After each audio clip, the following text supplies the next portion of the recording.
So I found another example of a right-winger doing exactly what the left is always accused of doing, getting too outraged at something that isn't really worthy of outrage. We're always accused of being too easily offended, too overly sensitive, getting triggered by everything, and we're called snowflakes. However, when the right does it, they're not called snowflakes because their outrage is totally justifiable.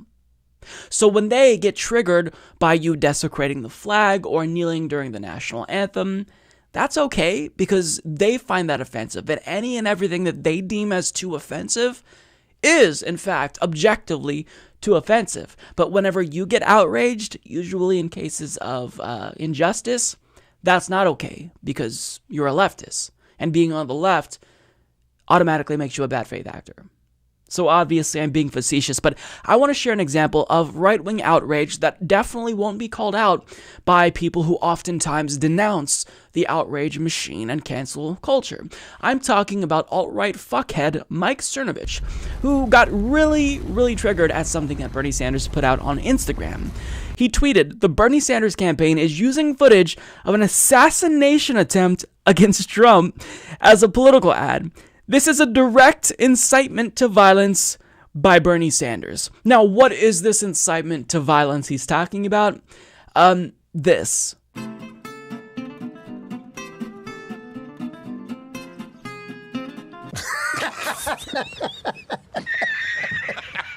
This is an open and shut case. Bernie Sanders is definitely inciting violence against Donald Trump. Okay. Let's try to entertain this for a little bit. First of all, Bernie Sanders himself has been in situations where somebody has rushed the stage and tried to take away the microphone from him. Do you know how Bernie Sanders responded? He tried to shake their hand. He didn't run or freak out like Donald Trump. But Bernie Sanders has been in situations like that. So you'd think that he wouldn't try to minimize instances of direct threats of violence like this. But he still posted that meme. So is Bernie Sanders essentially making light of a very serious situation where Donald Trump was in danger?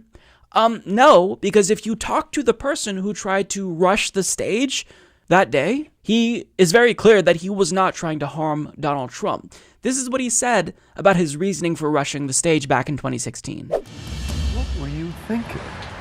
I was thinking that Donald Trump is a bully, and he is nothing more than that. He is somebody who is just saying a lot of bold things. He's making bold claims, but I can see right through that, and I can see that he's truly just a coward, and he's opportunistic, and he's willing to destroy this country for power for himself. All right, well, that's your motivation. But what were you thinking at that moment? Why did you do what you did? I was thinking that I could get up on stage and take his podium away from him and take his mic away from him and send a message to all people out in the country who wouldn't consider themselves racist, who wouldn't consider themselves approving of what type of violence Donald Trump is allowing at his rallies, and send them a message that we can be strong, we can find our strength, and we can stand up against Donald Trump and against this new wave he's ushering in of truly just violent white supremacist ideas. Were you, if you had made it to that stage, were you going to attack him? No, not at all. Now, that clip is widely available. Mike Cernovich could have done a quick Google search to determine whether or not that was a credible assassination attempt on Donald Trump, but he didn't. He not only accused Bernie Sanders of inciting violence, but he then claimed that that was an assassination attempt. Facts do not matter to the right. They don't matter at all, they don't care about it, and they also don't care about their own hypocrisy because they can be as easily offended and not care. Bernie Sanders shares this harmless Instagram meme, and all of a sudden, a right-winger wastes no time calling that an incitement of violence. Do you understand this double standard here?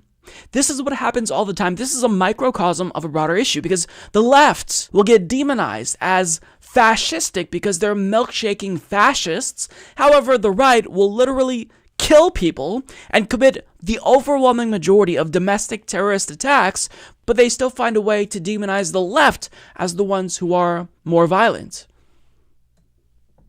The right has a different set of standards for you than they have for themselves, because they are incapable of introspection. Again, if they find something too offensive, then we shouldn't laugh at them, because all of their outrage is morally justifiable and socially justifiable. But when you speak out against genuine instances of injustice socially and culturally, well, you're just being a snowflake, because things you like are bad and things they like are good.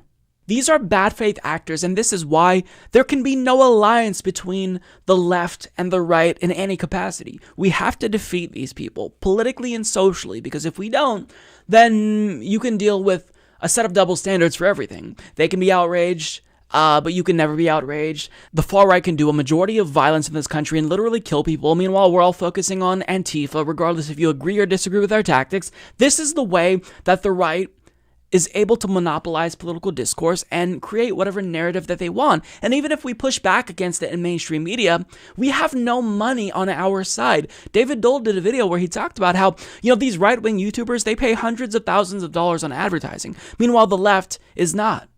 So they are able to take a narrative that is backwards and factually incorrect and spread it because they have the money behind them. But getting back to the original tweet here, to say that Bernie Sanders was inciting violence, here's what I say to that.